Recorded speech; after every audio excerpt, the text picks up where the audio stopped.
When Margaret Foster stepped off the stagecoach in Sweetwater Springs, Wyoming territory, she never imagined her height would be her downfall. Standing 6 feet tall, this mail-order bride had traveled 2,000 miles with dreams of finding a husband and building a new life in the West. But as potential suitors gathered at the town hall to meet her, their eager expressions turned to mockery and rejection. "Too tall for a proper wife," they whispered. Just as she prepared to return east in humiliation, James McKinnon, a rugged rancher with no patience for small-minded gossip, saw something different.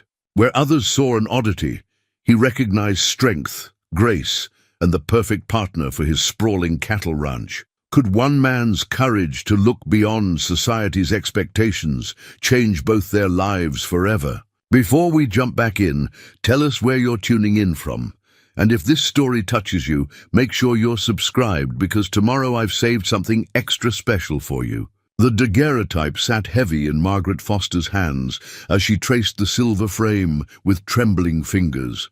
Her father's stern face stared back at her, his hand resting on the back of her mother's chair, a portrait taken mere months before. Consumption claimed them both.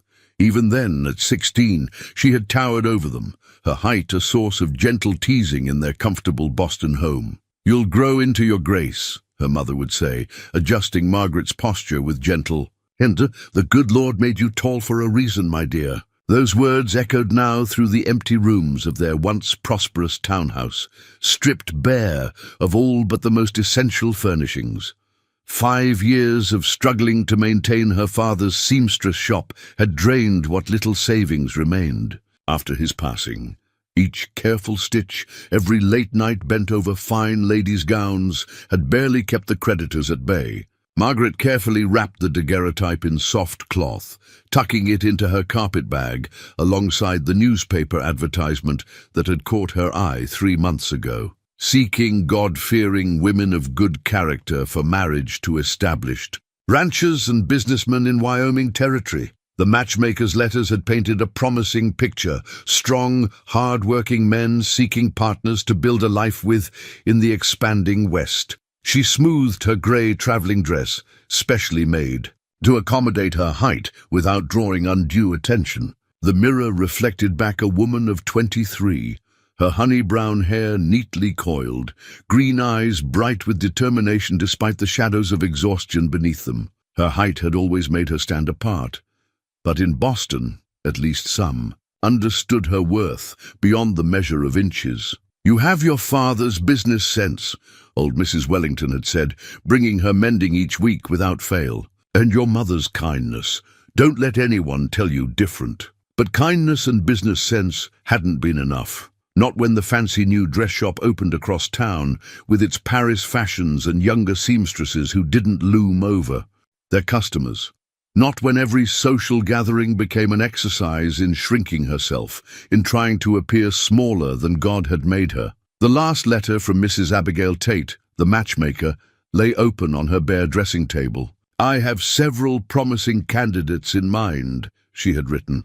"Men of substance and character who understand the value of a capable wife.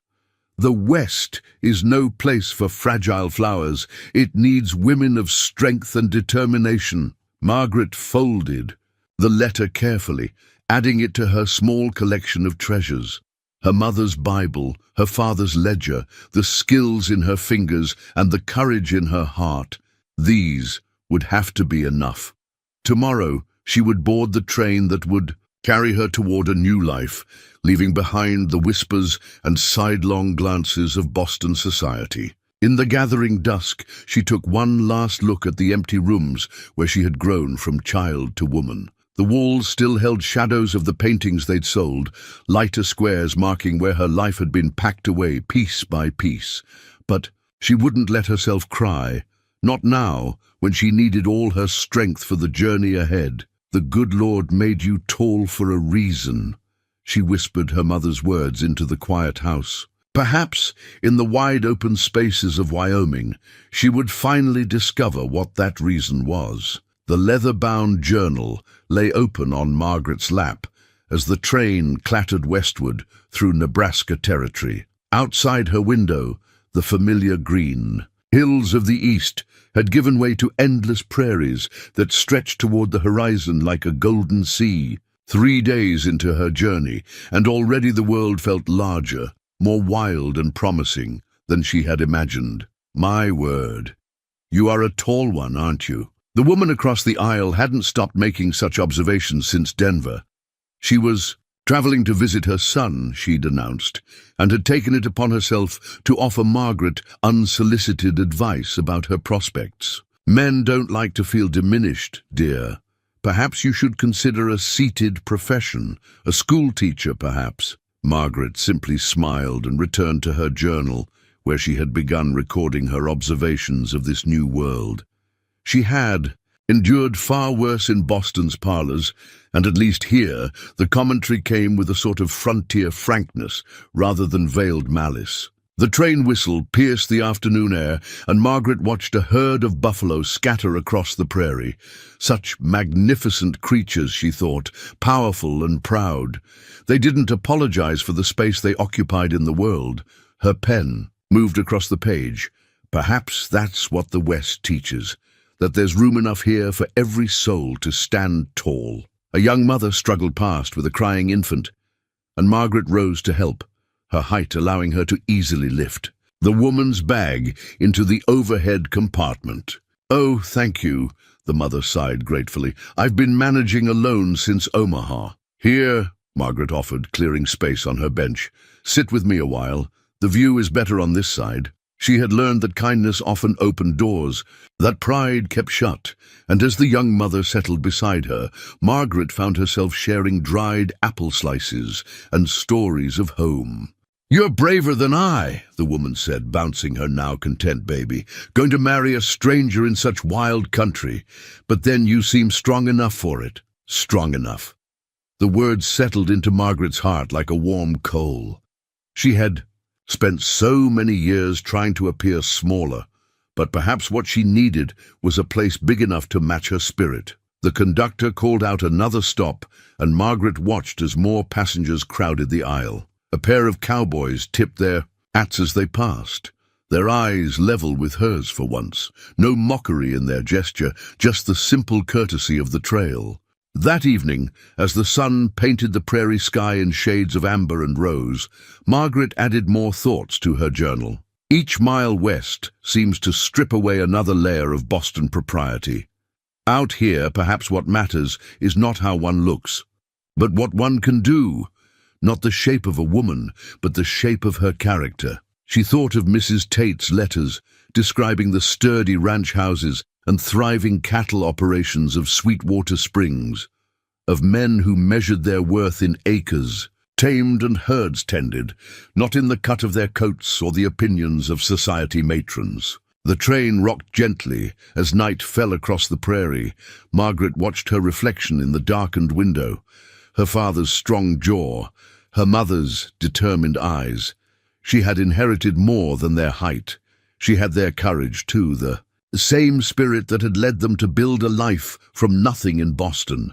Tomorrow would bring her closer to Wyoming territory, to whatever fate awaited her in Sweetwater Springs. She smoothed a fresh page in her journal and wrote by lamplight, "I will not dim my light to make others comfortable. In this vast country, surely there is room enough for a woman to stand her full height, to reach as high as her dreams will take her."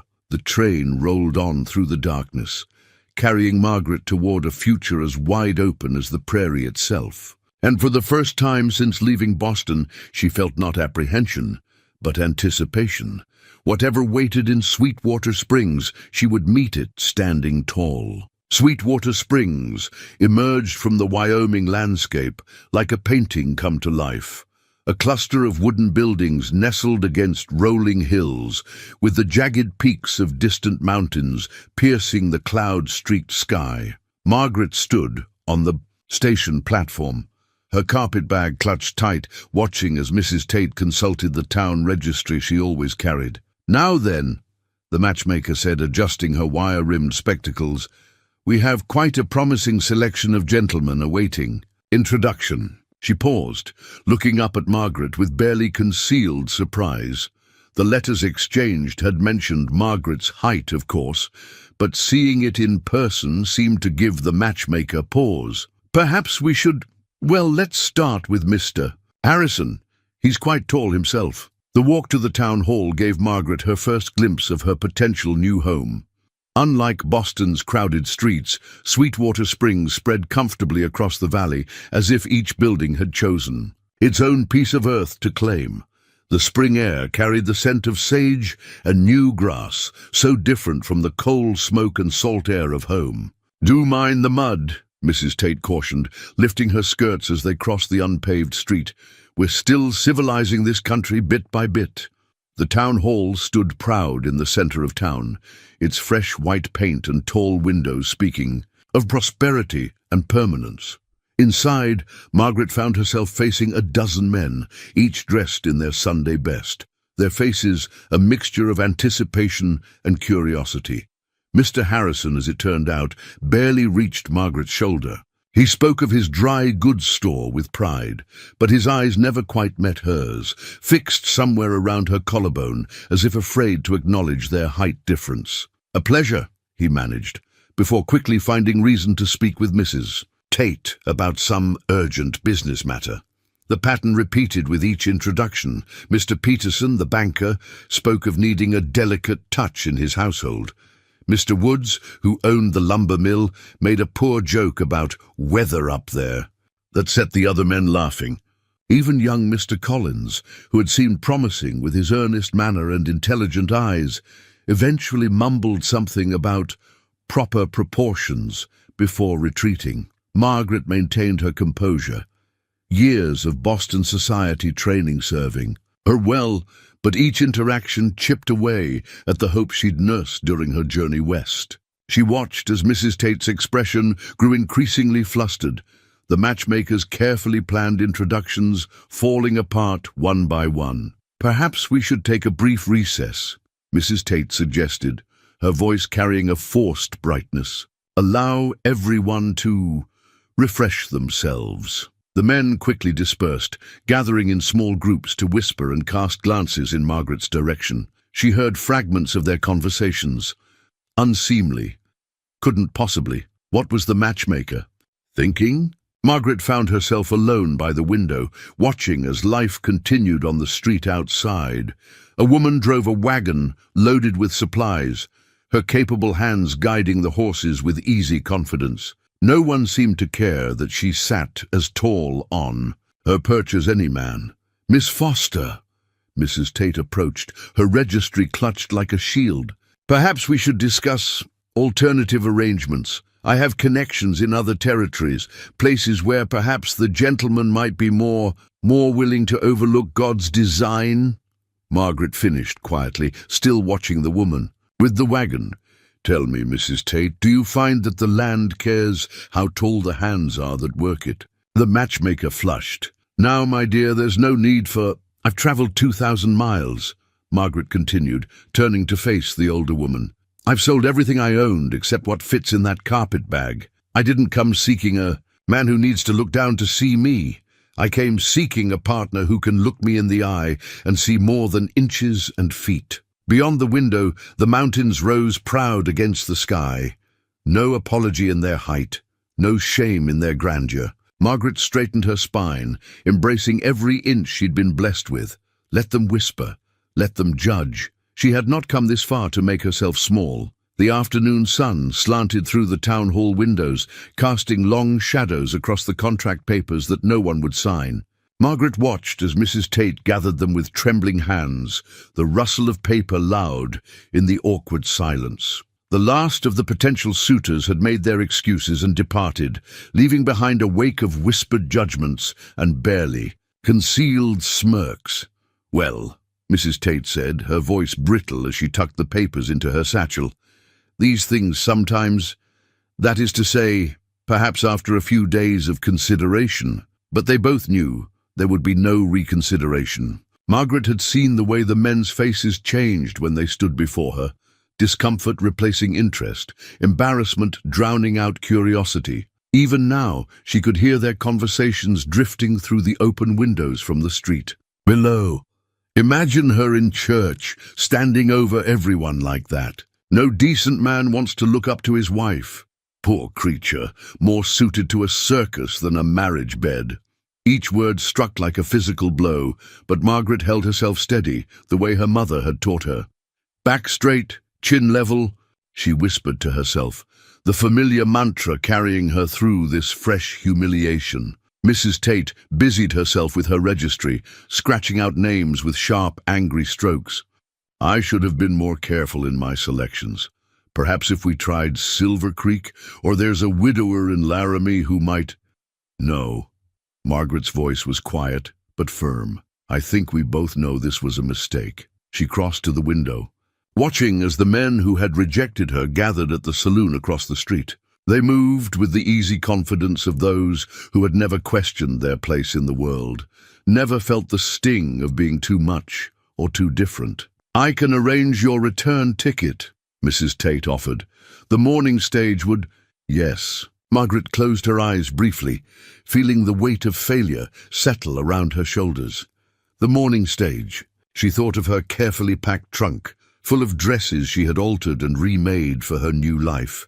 The pieces of the Boston parlor set she'd saved, wrapped in quilts her mother had made.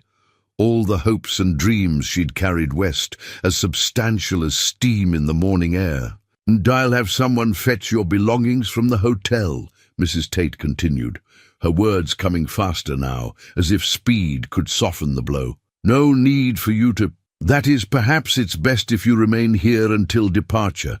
People can be unkind when they've made up their minds about someone.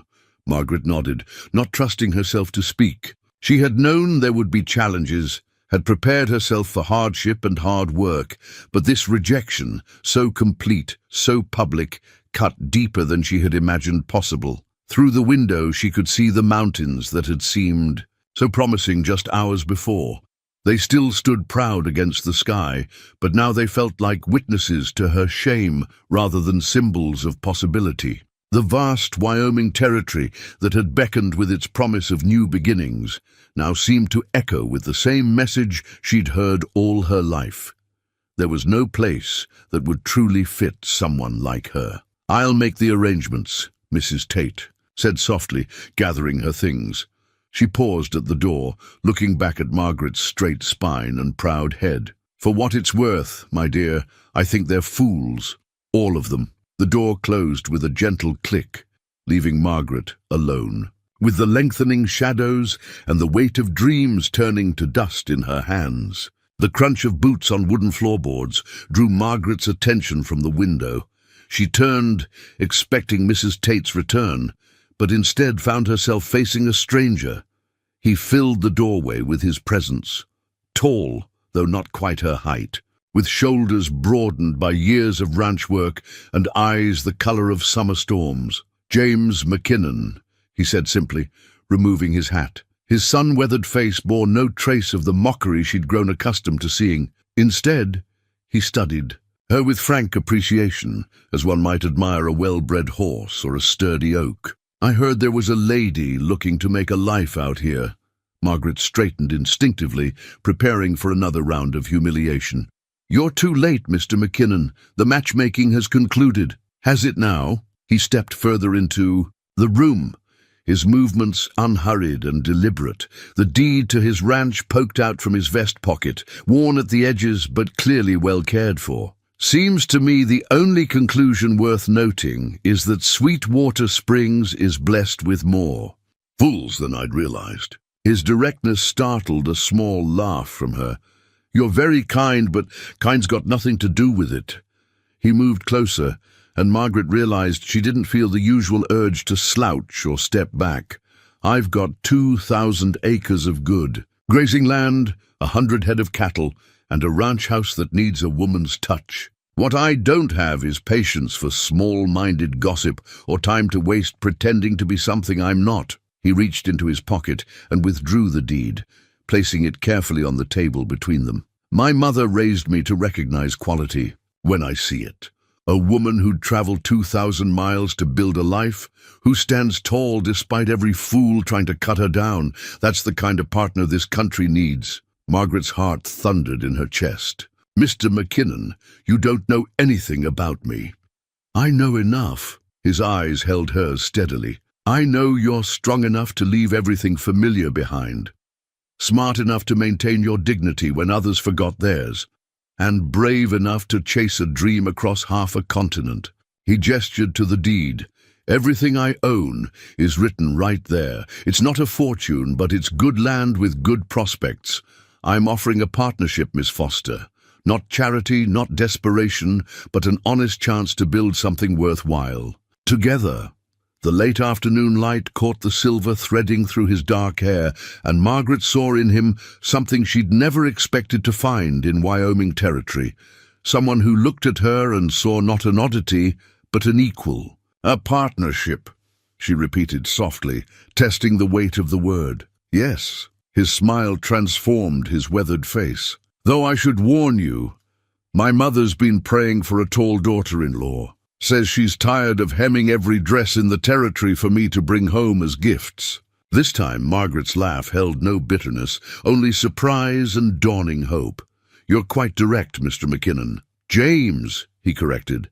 "And out here, directness keeps you alive. So I'll be direct once more. Will you marry me, Miss Foster? Not because you're stranded, not because you're tall, but because I think we could build something fine together." The mountains beyond the window suddenly seemed less like witnesses to her shame and more like sentinels guarding possibility. Margaret looked at the deed on the table, at the strong hands that had placed it there, at the eyes that met hers without. Flinching. "Yes," she said, and felt the word reshape her world. "Yes, I will." McKinnon Ranch spread across the valley like a patchwork quilt. Golden pastures stitched together with rough-hewn fences, all of it hemmed by the silver thread of a creek that wound its way through the property. The wagon rattled over the uneven ground as James guided them home, Margaret's trunk secured behind them, her carpet bag at her feet. "It's not what you're used to," he said, nodding toward the ranch house that grew larger with each passing moment. "But the bones are good. Built it myself 10 years ago." The house sat proudly on a gentle rise, its weathered logs and steep roof speaking of careful craftsmanship. A wraparound porch stretched along 3 sides, and smoke curled from the stone chimney. Margaret noticed how the doorways were cut higher than usual, the windows tall and generous with light. "You built it tall," she observed, trying to keep the wonder from her voice. James's mouth quirked in a half-smile. "Ma's like you. Never. Saw the sense in stooping." As if summoned by his words, a woman appeared on the porch.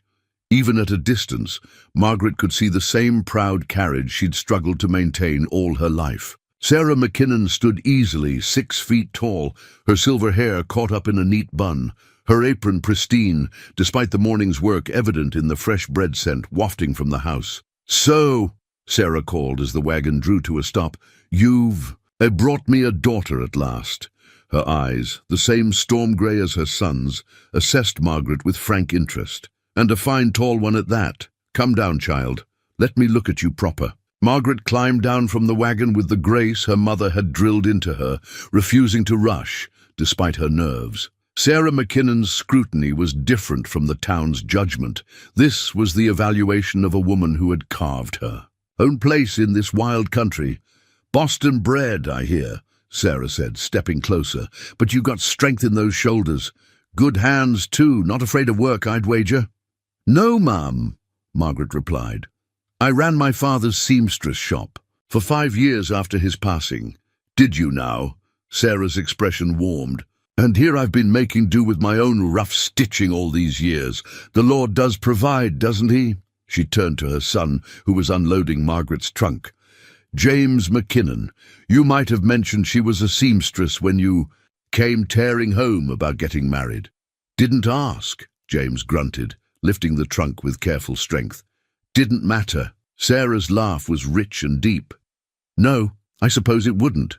Not to you." She linked her arm through Margaret's, leading her toward the house. "Come along, dear. I've got coffee brewing and fresh bread cooling. We'll let him manage the heavy lifting while you tell me what possessed you to say yes to my bull-headed son after knowing him all of 10 minutes. Inside, the house revealed itself as a testament to practical comfort. The ceiling beams rose high overhead, the furniture was sturdy and well-made, and windows welcomed light from every direction. But it was the kitchen that caught Margaret's breath. A magnificent cast-iron stove gleamed against one wall, while copper pots hung in graduated rows, their surfaces reflecting the morning sun. "James insisted on the best fixtures," Sarah explained, catching Margaret's look. "Said if we were going to cook for ranch hands, we ought to have proper tools." She poured coffee into 3 tall mugs, the rich aroma filling the air. "Though I suspect he had other reasons for wanting everything built to size." Margaret wrapped her hands around the warm mug, feeling something tight in her chest begin to loosen. "He planned for a tall wife." "He planned for the right wife," Sarah corrected, gently. "Though I'll admit, I've been praying for someone who could reach the top shelves without a ladder. The Lord does love to surprise us with how he answers prayers, doesn't he?" Through the window, Margaret watched James crossing the yard, his movements sure and purposeful. He paused to right a tilted fence post, and the simple action spoke volumes about the care he took with his land, his home, his responsibilities. "Easy now," James said, adjusting the stirrups on the saddle he'd modified for Margaret's height. "Belle's gentle, but she'll sense if you're nervous." The mare stood patiently in the early morning light, her dappled grey coat gleaming like polished silver. Margaret ran a hand along the horse's neck, remembering how the ladies in Boston rode side-saddle, perched like delicate birds on their mounts. Here, James had insisted she learn to ride astride, practical rather than proper. "She's beautiful," Margaret murmured, noting how the stirrups had been carefully lengthened and reinforced to accommodate her long legs. Like everything else at McKinnon Ranch, the tack was adapted to suit the rider, rather than force the rider to adapt. "Been saving her for someone special," James replied, his weathered hands checking the girth strap one final time. "Most folks wanted to buy her for their daughters, but Belle's got too much spirit to be a child's pony. She needs someone who'll appreciate her strength." Margaret gathered her split riding skirt, another of Sarah's practical contributions to her new life, and placed her foot in the stirrup. The motion felt awkward at first, but her height allowed her to mount smoothly, settling into the saddle, with more grace than she'd expected. "There now," James said with satisfaction. "You two suit each other." He swung up onto his own horse, a sturdy bay stallion, and guided them toward the pasture gate. "We'll start slow, let you get a feel for her movement." The morning air carried the scent of sage and fresh grass as they rode side by side. Margaret felt her body gradually relaxing into the rhythm of Belle's walk, learning the subtle shifts that communicated between horse and rider. Each step brought a new discovery. The way the valley opened before them, how the distant mountains seemed to move with their progress, the gentle sway that felt increasingly natural. "My mother would faint to see me now," Margaret laughed, as Belle picked her way carefully along the creek bank. "She always said a lady should never let her knees show, even in private." James glanced at her split skirt and practical boots with approval. "Hard to work cattle in proper Boston fashion, though I suspect your mother would be proud to see you adapting so well." They rode in comfortable silence for a while, James occasionally offering quiet instruction about posture or rein control. When they reached a broader stretch of pasture, he taught her how to guide Belle into a gentle trot, then a rolling canter that made Margaret's heart soar with unexpected joy. "You're a natural," he called, as she mastered the posting rhythm that Sarah had explained over breakfast. "Most beginners fight the horse's movement. You're learning to flow with it." Later, as they rested the horses in the shade of a cottonwood grove, James spread a simple lunch of bread, cheese, and apples on a blanket. Margaret watched as Belle grazed nearby, the mare's tall frame no longer seeming imposing, but perfectly suited to the vast landscape around them. "I never thought I'd feel this way," Margaret admitted, accepting the canteen James offered. In Boston, everything was about fitting into proper spaces, making oneself smaller to suit others' expectations. But out here, we fit the space to suit the need, James finished, No sense in building low doors when tall folks need to walk through them. His eyes met hers with quiet understanding.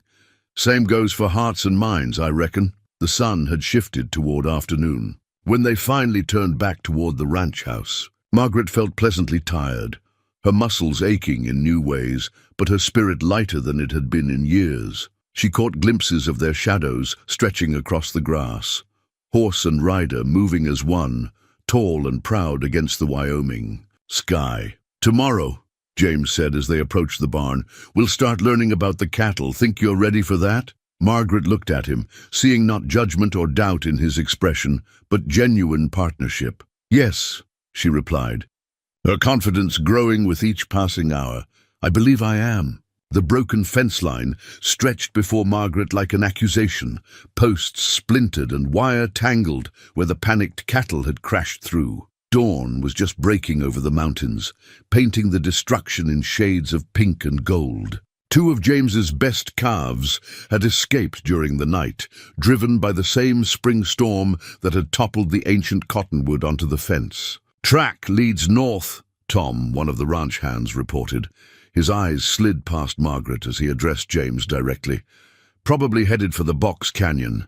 We can round them up, boss. No need to trouble the missus with—" "The missus," Margaret interrupted calmly, already checking Belle's saddle straps, "is coming with you." She caught James's slight smile as she mounted, her movements now practiced and sure after weeks in the saddle. The ranch hands exchanged glances, but knew better than to argue when James swung up onto his own horse. "Tom, you and Bill start mending this fence," he ordered. "Margaret and I will fetch those calves." They rode out together, following the distinct tracks of the young cattle through the wet spring grass. Margaret's split riding skirt was practical for the task, another of her modifications to ranch life. She'd spent evenings adapting her Boston dresses, much to Sarah's approval, creating clothing that allowed her to work alongside the men without sacrificing either modesty or mobility. The Box Canyon opened before them, its steep walls rising. Like the pages of an open book, the calves' tracks led straight in, but something about the scene made Margaret rein Belle to a stop. "Wait!" she called to James, who had started to follow the trail. "Look at how the grass is bent there at the canyon mouth." Something else came through after the calves. James dismounted to examine the signs she'd spotted. "Mountain lion," he confirmed grimly. "Fresh tracks, too. No wonder those calves were running scared." Margaret felt her heart quicken but kept her voice steady. "The canyon walls are too steep for the calves to climb, but a lion could easily manage it. They'll be trapped." "We need to move fast," James agreed, remounting. "But careful. A cornered cat's the most dangerous kind." They proceeded into the canyon, moving slowly to avoid spooking either predator or prey. Margaret's height gave her a clear view over the boulder-strewn ground, and she was the first to spot movement ahead. "There," she whispered, pointing to a natural corral formed by fallen rocks. The calves huddled together, while a tawny shape crouched on a ledge above them, preparing to spring. James reached for his rifle, but the angle was wrong. He couldn't get a clear shot without risking the calves. The mountain lion tensed, its muscles bunching for the killing leap. Without hesitation, Margaret urged Belle forward. Her height in the saddle made her appear even more imposing as she charged toward the ledge, her shadow falling across the mountain lion's hunting ground. The big cat turned, startled by this new threat that seemed to rise up impossibly tall against the canyon wall. "Ha!" Margaret's shout echoed off the stone, sharp and commanding. She raised her arms, making herself even larger, while Belle danced beneath her, the mare's hooves striking sparks from the rocky ground. The mountain lion hesitated, its ordinary prey forgotten in the face of this strange, towering creature that seemed to challenge its dominance. For a breathless moment, predator and woman locked eyes. Then the cat turned and bounded up the canyon wall, vanishing over the rim like morning mist. James was already calming the calves, his rope settling surely around their necks. "That," he said with quiet pride, "was some quick thinking." Margaret felt the tension drain from her shoulders as she dismounted to help him. I remembered what you said about making yourself big when facing down predators. Seemed I had a natural advantage. There. They worked together to lead the calves home, the young animals surprisingly docile after their frightening night. The sun was well up by the time they reached the broken fence line, where Tom and Bill had nearly finished repairs. The ranch hands straightened as Margaret approached, and this time their eyes met hers directly. Heard you face down a mountain. Lion, ma'am, Tom said, touching his hat brim with new respect. Reckon we're glad to have someone who can look danger in the eye without blinking. Yes, James agreed, his hand finding Margaret's as they surveyed the mended fence together. That's exactly why I married her. Margaret squeezed his fingers, feeling the rough calluses that matched the new ones forming on her own palms. Here, finally, was a place where her height wasn't just accepted, it was an asset, as natural and necessary as the strong fence posts that would keep their cattle safe, as true as the love growing between her and the man who had seen her strength from the very beginning. The general store's bell chimed as Margaret pushed through the door, her shopping list and James's credit slip tucked securely in her pocket. After 2 months on the ranch, necessity had finally driven her into Sweetwater Springs alone. The kitchen needed restocking, and both James and Sarah were occupied with a difficult carving. Mr. Harrison, who had once been among her potential suitors, stood frozen behind the counter, a bolt of calico fabric forgotten in his hands. The other shoppers, mostly ranch wives she hadn't yet met, paused in their gossip to stare. Margaret drew herself up to her full height, refusing to slouch, as she had so often done in Boston shops. Good morning, Mr. Harrison. I'll need 20. £1 of flour, 10 of sugar, and 5 of coffee to start. She presented James's credit slip, her voice calm and clear in the hushed store. Mrs. McKinnon, he managed, taking the slip with obvious discomfort. That is, we usually have one of the boys carry such heavy orders. No need, Margaret replied, already moving to inspect the fabric bolts. I drove the wagon in specifically. For a large order. She selected a sturdy cotton print, perfect for the curtains Sarah had mentioned wanting. I'll take 5 yards of this as well. The whispers started as she moved through the store, adding items to her list. Did you hear? James McKinnon actually married her. Must be half giant on her mother's side. Poor man. What was he thinking? Margaret continued her shopping with deliberate grace, though each whisper stung like a needle prick.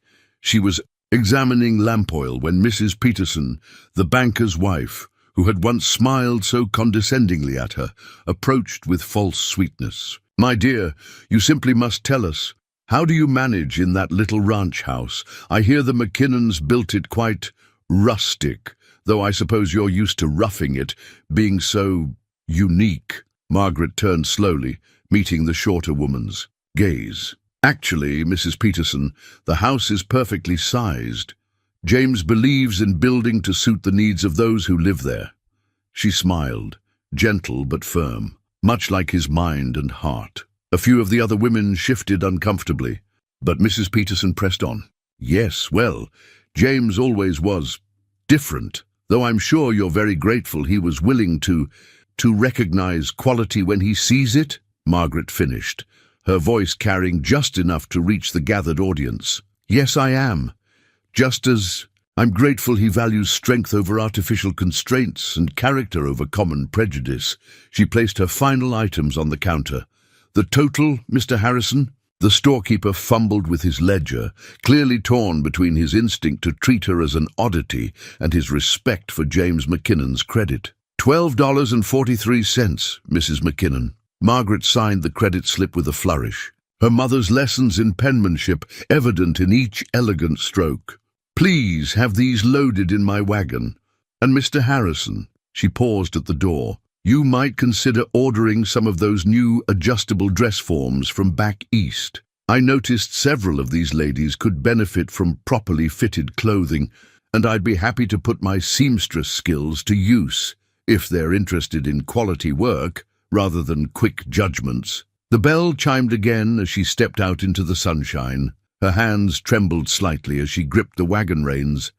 But she kept her back straight as she guided the horses down the main street. Through the store window, she could see the women clustering around Mr. Harrison, no doubt discussing her audacity. But there was something different in their whispers. Now, a note of uncertainty, perhaps even respect. She had faced them on her own terms, neither apologizing for her height nor letting it define her worth. As the wagon cleared the town limits, Margaret finally allowed herself to relax. The mountains rose before her, their peaks reaching proudly toward the sky, and she thought of James's words on their wedding day. The only measure that matters is the one you set for yourself. The ranch appeared in the distance, its tall windows gleaming like welcome beacons. Sarah stood on the porch, waving a dish towel in greeting, while James emerged from the barn, his smile visible even at a distance. Here was home, not just the buildings sized to fit her, but the hearts within them that had never asked her to be anything less than herself. The old recipe book's leather cover was soft with age, its pages spotted with evidence of years of use. A splash of vanilla here, a dusting of flour there. Sarah's hands trembled slightly as she opened it, and Margaret noticed how the older woman's fingers, once so strong and sure, seemed thinner now. "My grandmother brought this from Scotland," Sarah explained, smoothing a yellowed page. Added, "Her own recipes alongside the old ones. Then my mother did the same, and I after her." She looked up at Margaret, her storm-grey eyes bright with meaning. "Time you started adding yours, don't you think?" The kitchen was warm with morning sun and the scent of fresh coffee. Outside, they could hear James and the hands moving cattle to the summer pastures, their voices carrying on the spring breeze. Margaret sat beside Sarah at the broad kitchen table, their heights matching naturally. No need to stoop or stretch. "I'm not sure my Boston recipes would fit here," Margaret said softly, thinking of the delicate tea cakes and fussy pastries she'd once made. Sarah's laugh was rich and knowing. "Child, that's what we all think at first. But recipes are like people. They adapt when given room to grow." She pointed to a page spotted with red wine. "Look here. My mother's Scottish shortbread, but she added dried huckleberries after her first summer in Wyoming, made it her own." Margaret traced the faded handwriting, noting how 3 generations of women had marked their presence in these pages. "I do make a fine apple pie," she offered, "though I've been thinking of adding sage honey to the filling, since it grows so wild here." "There you have it," Sarah nodded approvingly. "You're learning to blend what you brought with what you've found, just as you've done with everything else." They worked together through the morning, Sarah teaching Margaret the ranch recipes that had sustained Cowboys and carving season alike. But when the older woman reached for a heavy pot, her hands shook more noticeably. "Here, let me," Margaret said, easily lifting the cast iron from its hook. She saw something flash across Sarah's face, not offense at the help, but a deeper worry. "Been happening more lately," Sarah admitted, sinking into a chair. "Dr. Smith says it's just age creeping up, but—" She squared her shoulders, so like James in her quiet strength. "I need to know my son will be cared for, that this ranch will have a woman's touch that reaches as high as its needs." Margaret set the pot down and knelt beside Sarah's chair, taking those work-worn hands in her own. "I used to curse my height," she said quietly. "Thought it made me unfit for a woman's proper place. But you and James showed me that proper places are where we make them." Sarah's fingers tightened around hers. "The first time James wrote about you, he didn't mention how tall you were. Just said he'd found someone who could see eye to eye with him on what mattered." She smiled, the wrinkles around her eyes deepening. "My boy always did have clear vision, even if the rest of the world was too short-sighted to share it." They returned to their cooking, but something had shifted between them.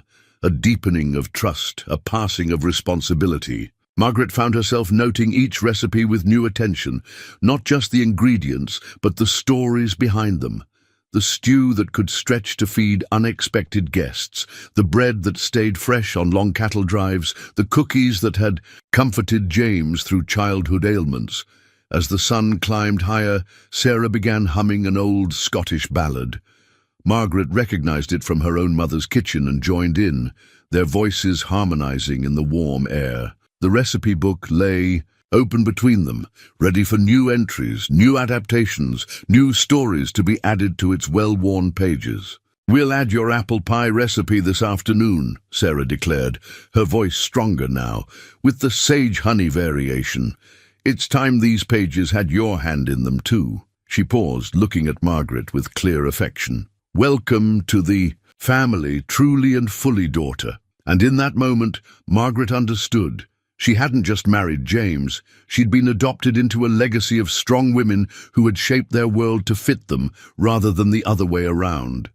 The recipe book was more than a collection of instructions. It was a testimony to their resilience, their adaptability, their love. The branding iron glowed red in the morning light as Margaret lifted it from the fire.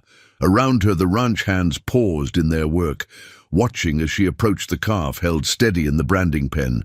Her movements were confident now. No hesitation as she pressed the iron against the young steer's hide, marking it with the McKinnon brand. Her brand now, too. "Clean strike," James commented from where he sat astride his horse, overseeing the spring branding. His voice carried pride that had nothing to do with the task itself and everything to do with the woman performing it. "Couldn't have done better." "Myself." The ranch hands nodded in agreement, their initial skepticism long since replaced by genuine respect. They'd learned that Mrs. McKinnon's height meant she could look them in the eye when giving instructions, that her long reach could secure a calf as well as any man's, that her strength was matched by her keen mind for ranch operations. "Tom," Margaret called, returning the iron to the fire. "Bring the next group through. We'll want to finish before the heat of the day." She checked her ledger, where she'd been recording each branded calf with the precise bookkeeping skills honed in. Her father's shop. 123 so far, best spring count we've had. As Tom moved to comply, Margaret caught James watching her with a particular expression, one she'd come to recognize as his quiet amazement at how naturally she'd taken to ranch life. It was the same look he'd worn when she'd suggested rotating, the grazing patterns to protect the spring grass, or when she'd redesigned the barn's storage to accommodate their expanding herd. "Penny for your thoughts, husband," she said as she approached his horse, shading her eyes against the rising sun. James reached down, his hand finding hers with the ease of growing intimacy. "Just thinking how some folks in town called me foolish for marrying a woman who'd look down on me." His thumb traced the calluses that now matched his own. "Never occurred to them that the view's better when you're standing at the same height." Their moment was interrupted by a commotion from the holding pen. A young bull, more spirited than his fellows, had broken free and was charging toward the open gate. Without hesitation, Margaret grabbed the rope from her saddle horn. She'd taken to keeping Belle saddled during branding for just such emergencies. In one fluid motion, she mounted and spurred after the escaping bull. Her height gave her the leverage to throw the rope with perfect accuracy, catching the animal's horns. Belle, responsive to the slightest cue, helped her turn the bull back toward the pen. "Like watching a dance, ain't it?" she heard old Bill say to the newer hands. "Way she and that horse moved together, like they was made for each other." Back at the pens, James had dismounted to help secure the bull. Together, they guided it into the enclosure, their movements synchronized by months of working as one. When the gate was latched, he turned to her with a grin. "Remember when you worried you wouldn't fit in here?" Margaret laughed, remembering her early fears. "Seems foolish now, though I suppose I have you to thank for that, you and your mother, showing me that fitting in isn't about making yourself smaller." "No," James agreed, his hand finding the small of her back. "It's about finding the place that fits who you are." He glanced at the gathered ranch hands, who had returned to their tasks with comfortable familiarity, and maybe showing others how to widen their view of what's possible. The morning wore on, sun climbing higher as they worked through the remaining calves. Margaret moved between tasks with practiced ease, marking the ledger, checking brands, directing the hands. She had learned to read the rhythm of ranch life like she once read patterns in fabric, understanding how each piece contributed to the whole. During a brief break, she found herself standing with James by the chuck wagon, sharing coffee from tin cups. The spring breeze carried the scent of sage and new grass, and in the distance, the mountains stood proud against the sky. "I was thinking," she said, her free hand sketching plans in the air, "we could expand the north pasture before next spring. That rise there would shelter the young calves from the wind, and there's good water access." James nodded, seeing the future she was mapping. "Already planning for next year? And the year after," Margaret confirmed. "I think we have some good years ahead of us." His smile deepened the laugh lines around his eyes. "That we do, Mrs. McKinnon. That we do." The telegraph arrived on a perfect summer morning, its innocent yellow envelope carrying words that would shatter the peace of McKinnon Ranch. Margaret was in the kitchen with Sarah, going over the week's accounts, when Tom rode in from town at a gallop. "Urgent message, Mrs. McKinnon," he called, his face troubled as he handed her the envelope. "Mr. Peterson from the bank asked me to deliver it personal-like." Margaret broke the seal, her eyes scanning the brief message. The paper trembled slightly in her hands as she read, "Arriving Sweetwater Springs. Stop business concerning McKinnon Ranch deed. Stop Matthew Blackwood, stop." "What is it, child?" Sarah asked, noting Margaret's sudden pallor. "Bad news?" "Matthew Blackwood," Margaret whispered. "He was one of the Boston suitors I corresponded with before coming west. His letter arrived too late. I was already on the train." She looked up at Sarah, her voice strengthening with determination. "He's a banker, a wealthy one." Sarah's expression hardened with understanding. "And now he's coming here. After all this time." The screen door creaked and James entered, trail dust still on his clothes from the morning's work. One look at Margaret's face told him something was wrong. "What's happened?" Margaret handed him the telegram, watching as his eyes narrowed at the message. "Blackwood," he said slowly.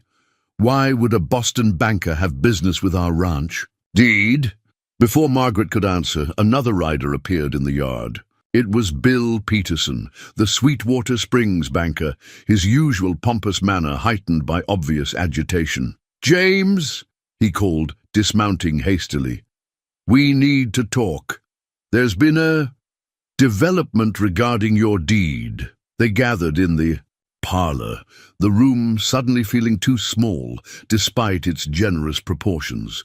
Peterson mopped his brow with a handkerchief as he explained.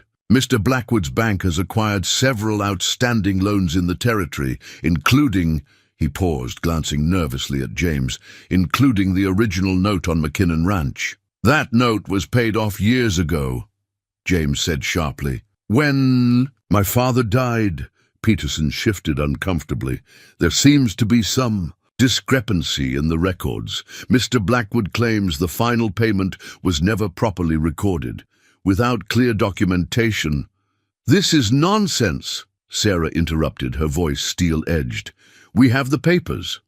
"Papers can be lost," Peterson replied delicately, "or questioned.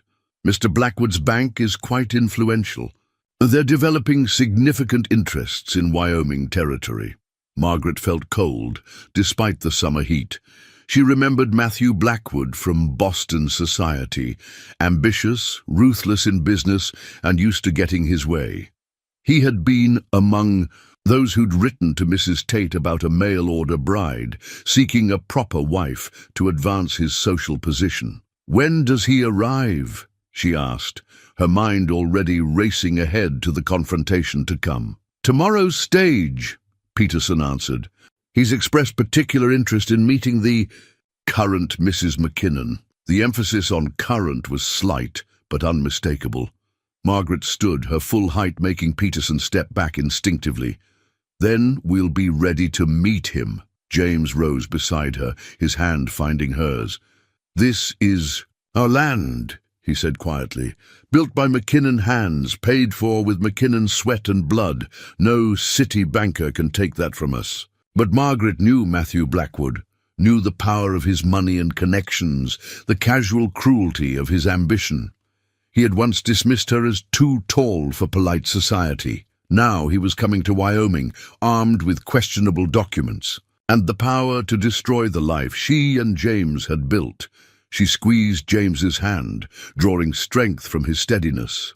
They had faced down mountain lions and winter storms together. They would face this threat the same way, standing tall, standing together. Long after Peterson departed, the McKinnons gathered around the kitchen table, their faces illuminated by lamplight as they spread out years of carefully preserved documents. Sarah's fingers traced the faded ink of receipt after receipt, while James examined the original deed with fierce concentration. "Here," Margaret said suddenly, her seamstress's eye for detail catching something in the leather-bound ledger. "Look at how Father McKinnon recorded his payments.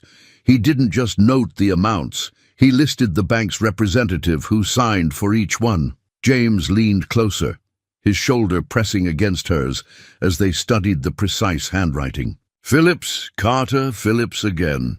All men who worked at the Territorial Bank before Peterson took over. And all respected names in the community," Sarah added, her voice strengthening with purpose. "Some of them are still here in Sweetwater Springs. Samuel Phillips retired just last year, lives out by the creek with his daughter's family." Margaret was already reaching for paper and ink. "We'll need statements from each of them, properly witnessed, and we should send Tom to fetch Mr. Phillips tonight. His testimony will carry the most weight." As she wrote, Margaret remembered Matthew. Blackwood's offices in Boston, all polish and pretension. He had built his reputation on acquiring distressed properties, using his network of lawyers to find or create weaknesses in deeds and titles. But he had never faced the kind of community that existed in Sweetwater Springs, where a person's word still carried weight and neighbors stood together against outside threats.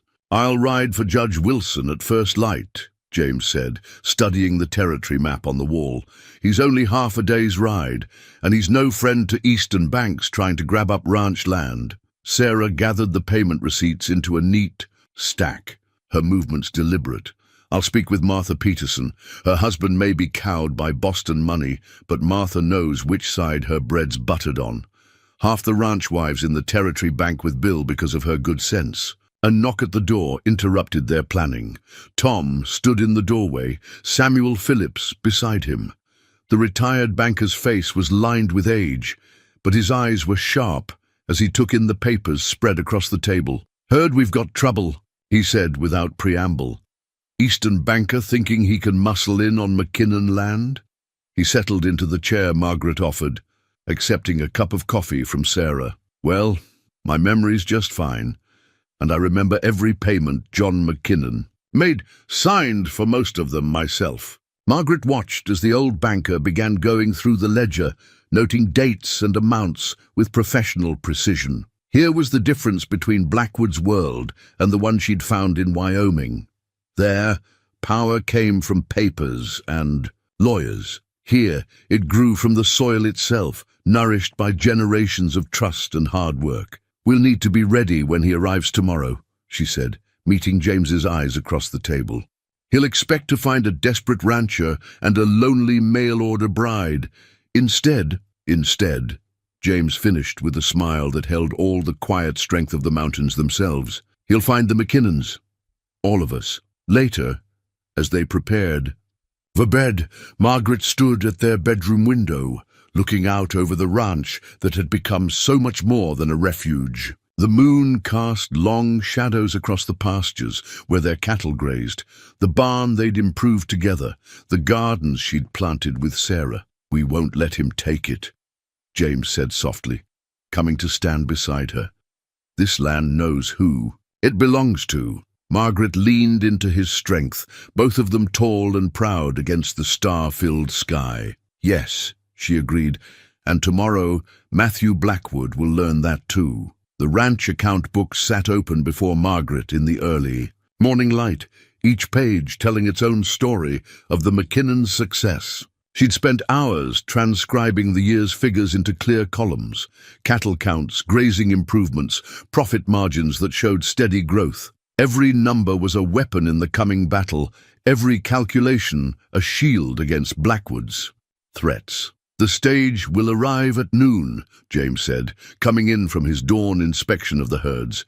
His voice was steady, but Margaret caught the tension in his shoulders as he poured coffee. "Judge Wilson's riding in from the south, should be here any minute." Sarah worked at the stove, her movements slower these days but no less determined. Martha Peterson sent word she's convinced half the town council to attend the meeting. Says they're none too pleased about Eastern Banks trying to steal Wyoming land. The coffee pot rattled slightly as James set it down. "It's not just the land he's after." Margaret met his eyes, knowing he'd seen through to the heart of it. Matthew Blackwood had been furious when she'd chosen to travel west instead of waiting for his suit. Men like him didn't accept defeat gracefully, especially from women who dared to stand at their full height. "No," she agreed quietly. "It's not just the land." The sound of hoofbeats interrupted their thoughts. Judge Wilson rode into the yard, his judicial dignity somewhat at odds with his trail-dusty appearance. But his eyes were sharp as he dismounted, taking in the neat ranch house, the well-maintained fences, the healthy cattle in the nearby pasture. "Quite a change from when your father ran this place, James," he commented as they settled in the parlor. "I see marriage agrees with you." Margaret brought out the ledgers and documents they'd organized the night before. The judge examined each paper carefully, paying particular attention to Samuel Phillips's sworn statement about the loan payments. "Blackwood's playing a dangerous game," he said finally. "These accusations about missing payments, they're not just questioning your deed. They're implying fraudulent behavior by our territorial bank." He looked up at Margaret. "You knew him in Boston?" "Yes, Your Honor. He was particular about maintaining proper appearances, about everything being in its correct place according to his measure." The judge's mouth twitched. "And you didn't fit his measure?" "No, sir. I stood too tall for his taste."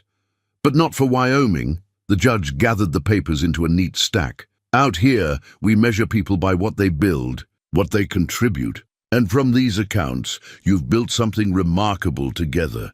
Through the window, they could see more riders approaching. Martha Peterson leading several town council members, Samuel Phillips in a wagon driven by his daughter, other neighbors who'd heard about the threat to McKinnon Ranch. "Your community stands with you," the judge observed. "That counts for more than all of Blackwood's Boston money." Sarah came in with fresh coffee, her back straight despite her fatigue. "We've faced down worse than him. Blizzards, drought, mountain lions, bears," James added with a small smile at Margaret. "Bears?"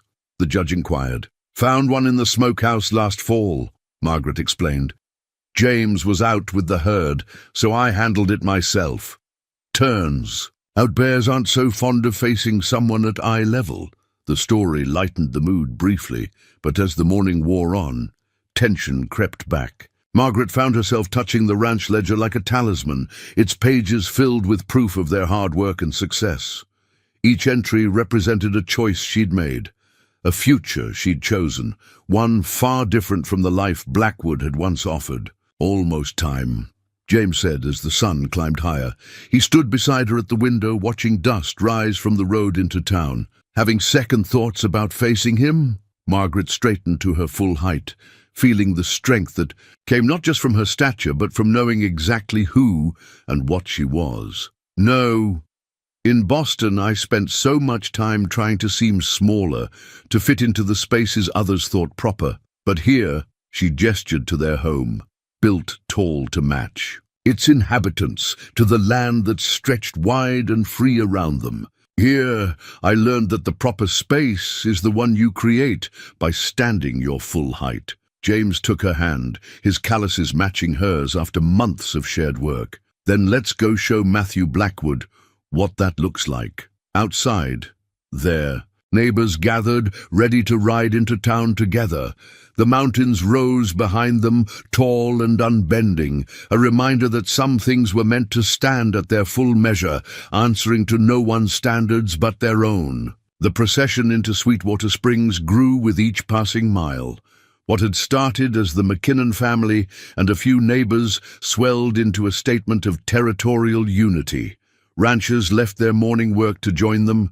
Wives rode up in wagons, carrying baskets of food, and even old Tommy Roberts, who hadn't left his homestead in 3 years, hitched up his mules to stand with them. Margaret rode beside James, Belle matching stride with his stallion.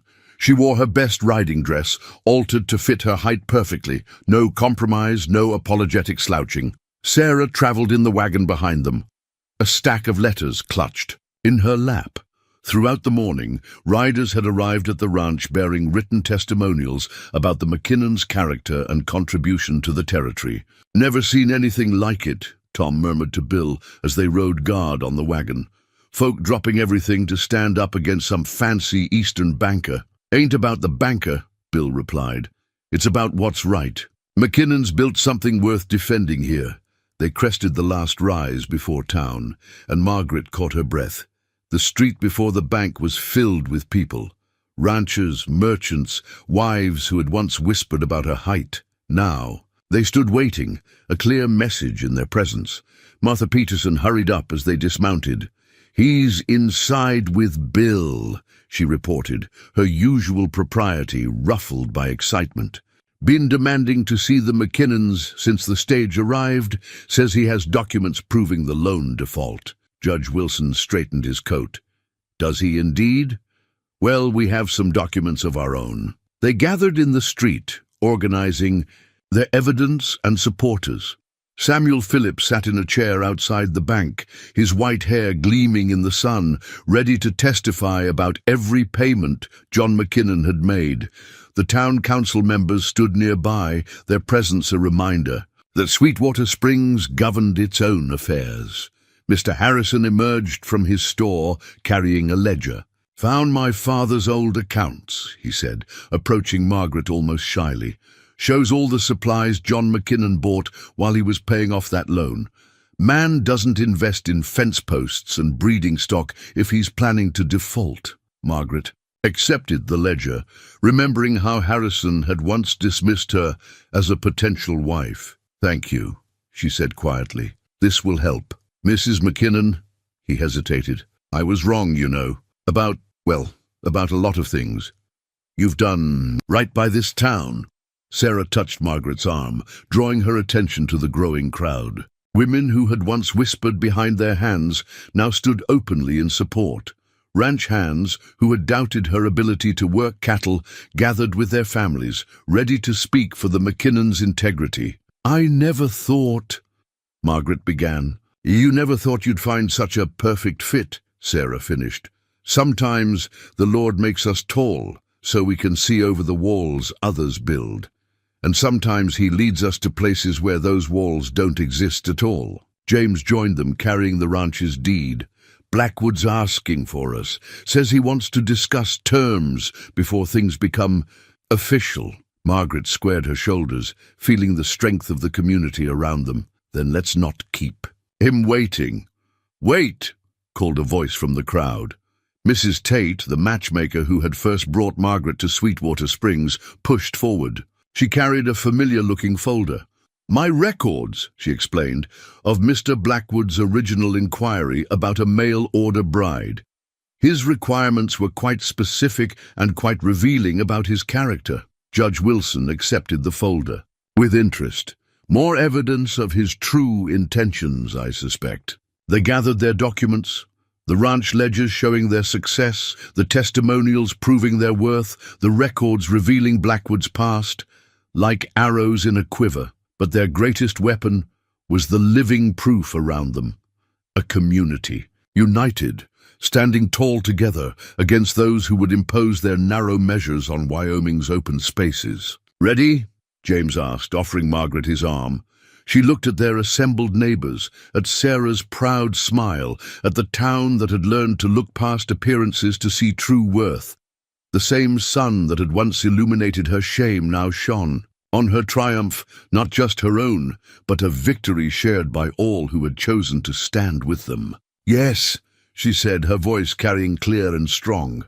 "I believe we are." Matthew Blackwood stood by the bank's polished counter, every inch the Boston banker in his fine wool suit and silk cravat. His eyes widened, almost imperceptibly, as Margaret entered beside James.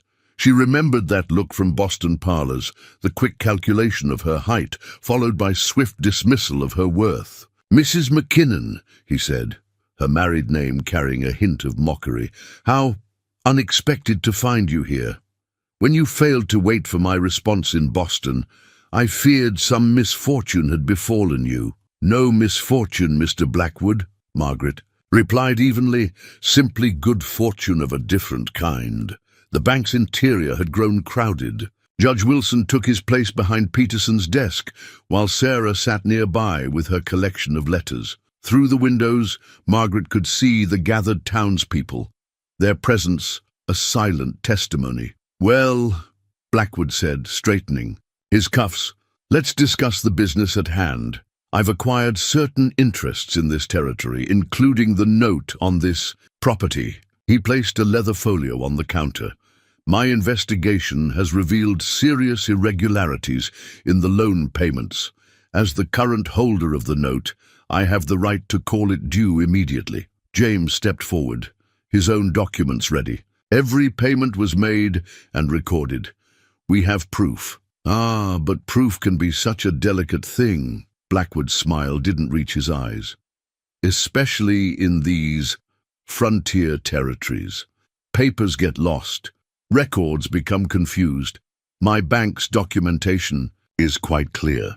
"Documentation you somehow acquired years after the original loan was paid." Judge Wilson's voice carried the weight of his office. "That's a serious claim, Mr. Blackwood. Banking is a serious business, Your Honor, one that requires proper attention to detail, proper adherence to standards." His gaze slid to Margaret. "Something I fear was lacking in several matters concerning this territory."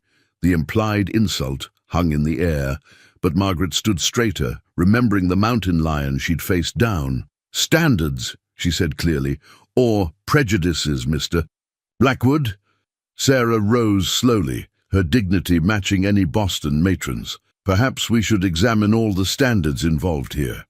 She began laying out letters on the desk. "These are testimonials from every major ranching family in the territory. Each one details their business dealings with McKinnon Ranch, the improvements made under my son and daughter-in-law's management, the value they've added to this community." Samuel Phillips spoke up from his chair. "I personally handled the McKinnon loan payments, every one of them properly recorded and witnessed."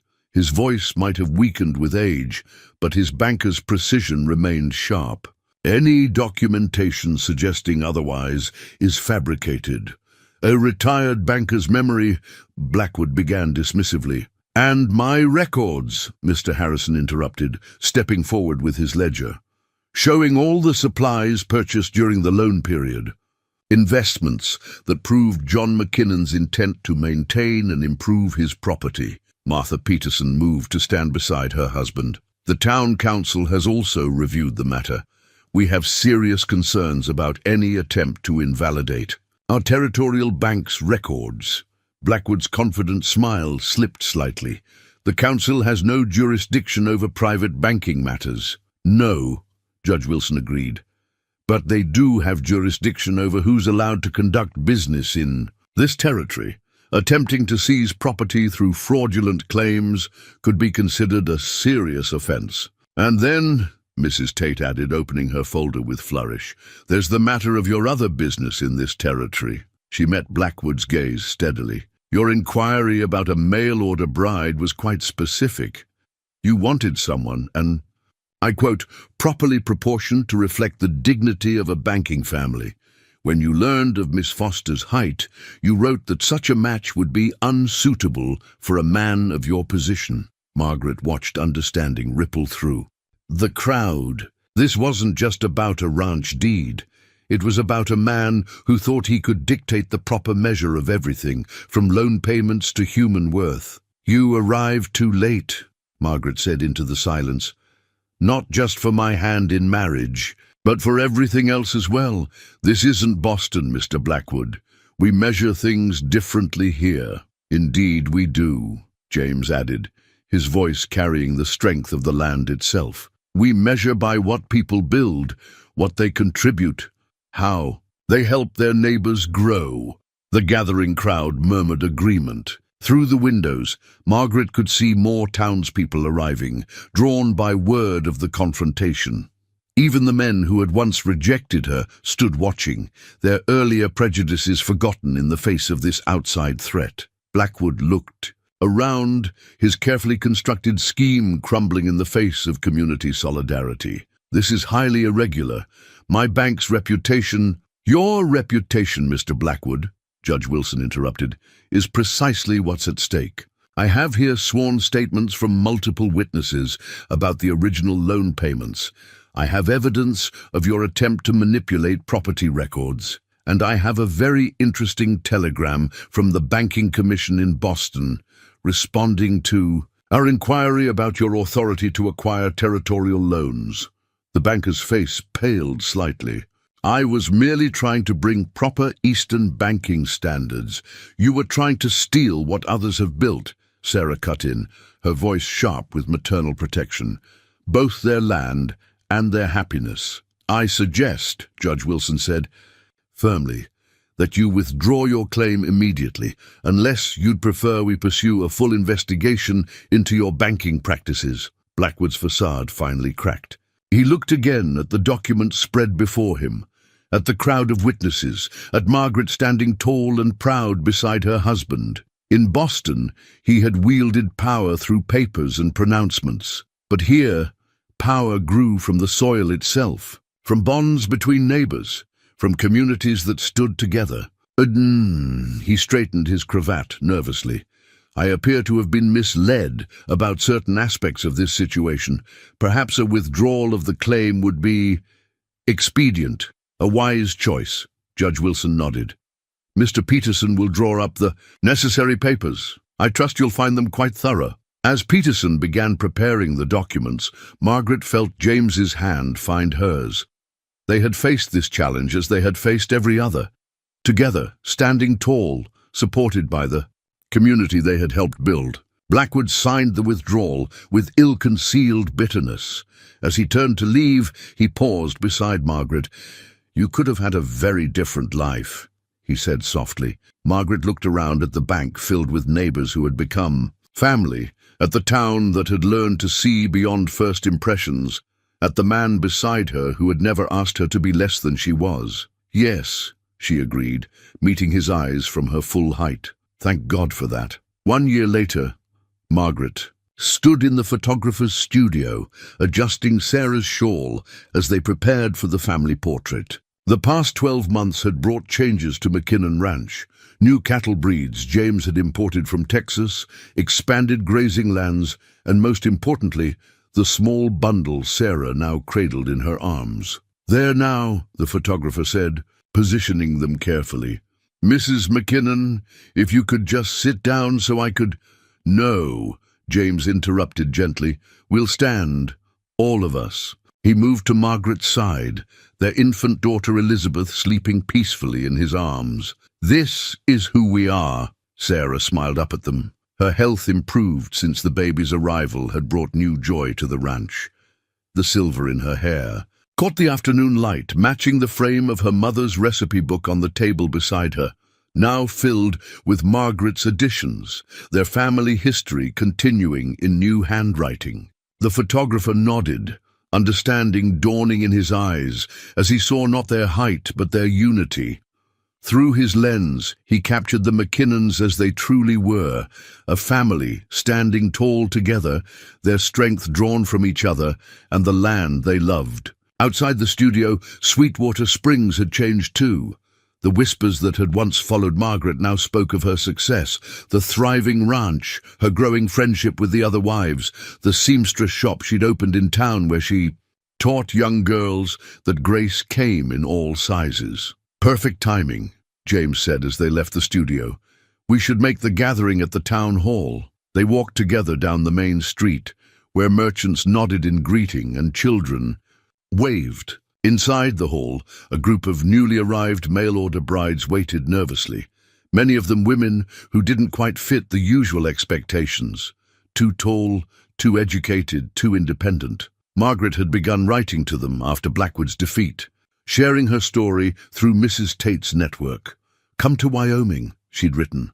"Come where you can stand your full height." Sarah settled into a chair, baby Elizabeth now awake and reaching for her grandmother with tiny hands. James stood beside them as Margaret addressed the gathered women, her voice carrying the wisdom of experience. "Welcome to Sweetwater Springs," she said, meeting each anxious gaze. "You'll find we measure things differently here. We measure by the strength of your character, the size of your heart, and the height of your dreams." She felt James's hand slip into hers, saw Sarah's proud smile, and knew that every step of her journey, even the painful ones, had led her exactly where she belonged. Here, beneath Wyoming's vast sky, she had found not just acceptance, but celebration of who she was. The mountains rose beyond the town hall windows, their peaks reaching proudly toward heaven, reminding everyone who saw them that some things were meant to stand tall.